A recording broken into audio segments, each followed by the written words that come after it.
نتكلم شوية عن حبك الكبير للمسرح. أنا سعيد إن أنا يعني بلتقي بكم الفنانين الكبار والكتار قوي اللي من كل أنحاء العالم، من أفريقيا ومن أمريكا ومصر والدول العربية. يعني سوق مسرحي كبير قوي. أعتقد إن هو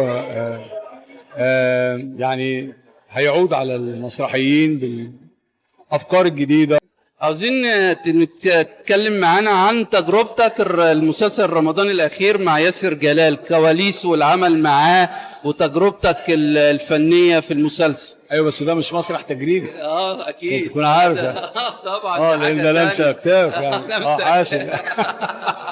هو عمل اثر في قطاع كبير في الشباب، بالذات ان هو كان بيتكلم في القضيه كبيره ومهمه بتناقش المخدرات، والمواضيع دي خاصه في شبابنا المصري منتشر جدا، فالقضيه دي كانت حساسه جدا، وبالذات دور اللي حضرتك اللي كنت بتقوم بيه كان مهم ومؤثر في الدراما. يوم انا بحييك على ان الرساله وصلتك، وواضح ان انت اتفرجت بشكل كويس. عمل في وسط اعمال كتيره. اعتقد انه مهم جدا جدا جدا. مخرج كبير استاذ حسين المنباوي، مؤلف كبير استاذ هاني سرحان، نجم طبعا كبير زي ياسر جلال. مش عايز اقول لك قد ايه انا استمتعت بالشغل مع المثلث الجامد ده يعني. الحمد لله. انا سعيد بشغلي في مسلسل لمسة أكل. ولا انت ايه رايك؟ لا انا عجبني دورك طبعا. لا عايز افهم. لا عايز تقول ان انا كنت وحش؟ لا طبعا انا اشدت بدورك من الاول ما اتكلمت، علشان كده انا اول حاجه ذكرت اسم المسلسل ودورك والقضيه اللي كان بيناقشها.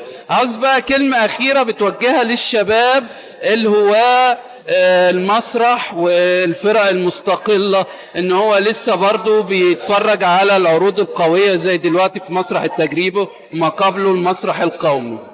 اغلط وجرب واشتغل وافشل وانجح وانجح وافشل وهيقابلك صعوبات كبيرة جدا جدا جدا.